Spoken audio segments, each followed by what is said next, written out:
আজকে আমি খুব সুন্দর একটা সিম্পল রেসিপি তোমাদের সাথে শেয়ার করছি। সেটা হচ্ছে মুরগির মাংসের ঝোল। খুব তাড়াতাড়ি হয়ে যায় রান্নাটা, খেতেও দারুণ লাগে।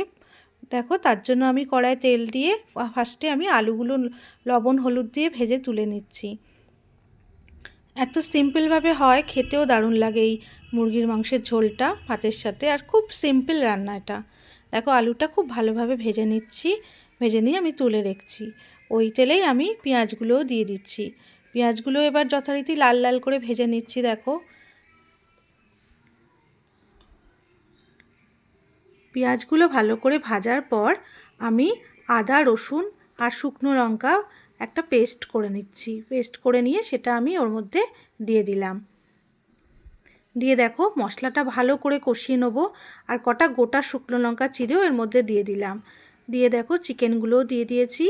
চিকেনগুলো আর কিচ্ছু না, সিম্পল লেবু মাখিয়ে রেখেছিলাম একটু, দিয়ে যাতে চিকেনগুলো না ভেঙে যায় সেই জন্য দেখো লেবু মাখিয়ে রেখে দিয়ে দিয়েছি। দিয়ে লবণ হলুদ দিয়ে একটু ভালো করে কষিয়ে নিচ্ছি। একটু আমি লাল লঙ্কার গুঁড়ো এর মধ্যে দিয়ে দিচ্ছি।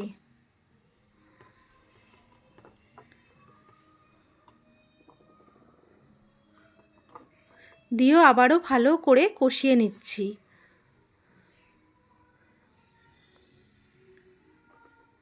এবার মশলার যে জলটা, মশলা ধুয়ে এর মধ্যে দিয়ে দিলাম মিক্সি থেকে। দিয়ে দেখো, ভাজা আলুগুলো এর মধ্যে দিয়ে দিয়েছি, একটু টমেটো কিছু দিয়ে দিয়েছি। দিয়ে আবার ভালো করে নেড়ে একটু চাপা দিয়ে রেখেছি।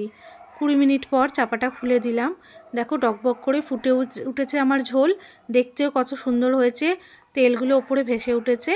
খুব দারুণ হয় সিম্পল এই রেসিপিটা, তোমরা ট্রাই করে দেখো, খুব ভালো হয়। দেখো, আবারও একটু চাপা দিয়ে নিলাম।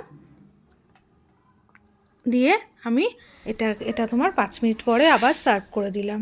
দেখো, খুব ভালো হয়েছে। তোমরা বাড়িতে করে দেখবে, এইভাবে দারুণ হয়। ঝোল কষা ছাড়া মাঝে মধ্যে তো একটু ঝোলও খেতে ভালো লাগে আমাদের সিম্পলভাবে।